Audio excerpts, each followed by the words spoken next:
अथ त्रिलिङ्गविषये कुल्यपाकाभिदे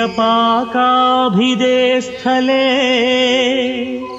सोमेश्वर महालिङ्गात्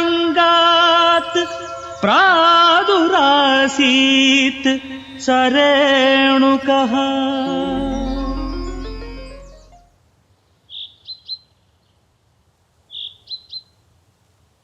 ನಿನ್ನ ತಾಯಿ ಲೋಪಮುದ್ರೆಯನ್ನು ಕರೆ. ಆಗಬಹುದು ಪಿತಾಶ್ರೀ.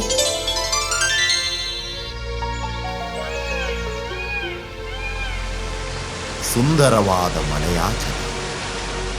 ಇದೇ ಪ್ರಶಾಂತವಾದ ಅಗಸ್ತ್ಯಾಶ್ರಮ.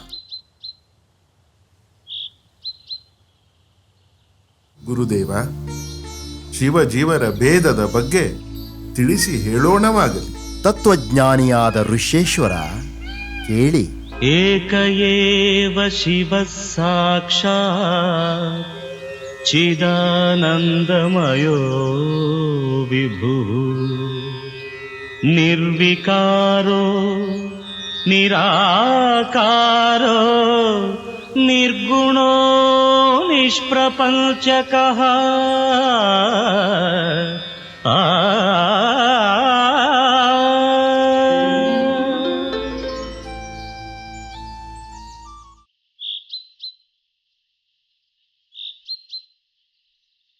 ವೀರಶೈವಾಚಾರಗಳು ತಾತ್ವಿಕವಾಗಿಯೂ ಕ್ರಿಯಾತ್ಮಕವಾಗಿಯೂ ಎರಡು ವಿಧಗಳಾಗಿವೆ.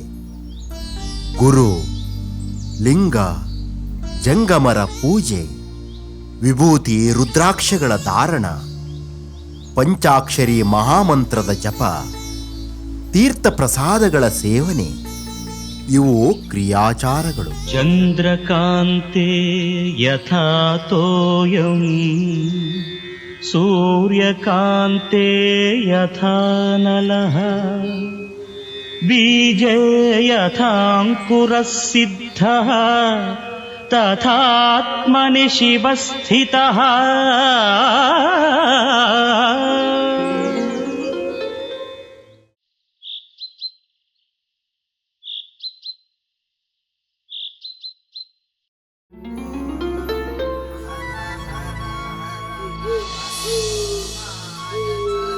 ಆದಿ ಜಗದ್ಗುರುವೇ, ಶಿವೋಪದೇಶಾಮೃತವನ್ನು ಸವಿಸ್ತಾರವಾಗಿ ನಮಗೆ ತಿಳಿಸಿ ಹೇಳುತ್ತಿರುವಿರಿ.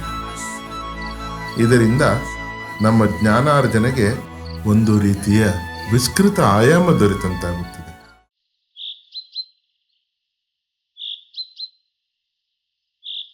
ಋಷಿವರ್ಯ ಕೇಳಿ. ಕುಲಕ್ರಮಾಗತಾಚಾರಂ ಕುಮಾರ್ಗಾಚಾರವರ್ಜಿತಂ ಶಿವಧ್ಯಾನಪರಂ ಶಾಂತಂ ಶಿವತತ್ವವಿವೇಕಿನಂ ಸೇವೇತ ಪರಮಾಚಾರ್ಯಂ ಶಿಷ್ಯೋ ಭಕ್ತಿಭಯಾನ್ವಿತಃ ಷಣ್ಮಾಸಾನ್ ವತ್ಸರಂ ವಾಪಿ ಯಾವದೇಶ ಪ್ರಸೀದತಿ.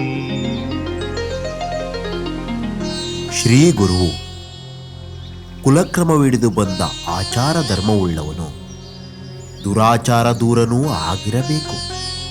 ಅವನು ಲೋಭ ಮೋಹಗಳನ್ನು ವಿಷಯ ಭ್ರಮೆಗಳನ್ನು ಅಳಿದವನಾಗಿರಬೇಕು. ರೇಣುಕಾಚಾರ್ಯ ಮಹಾಭಗವತ್ಪಾದಾರವಿಂದಯೋಃ ಆವಾಹಯಾಮಿ ರತ್ನಸಿಂಹಾಸನಂ ಕಲ್ಪಯಾಮಿ. ಪುಷ್ಪಂ ವೇದ ಪುಷ್ಪವಾನ್ ಪ್ರಜಾವಾನ್ ಪಶುಮಾನ್ ಭವತಿ ಚಂದ್ರಮಾ ವಾ ಅಪಾಂ ಪುಷ್ಪಂ पुष्पवान् प्रजावान् वशमान् भवति.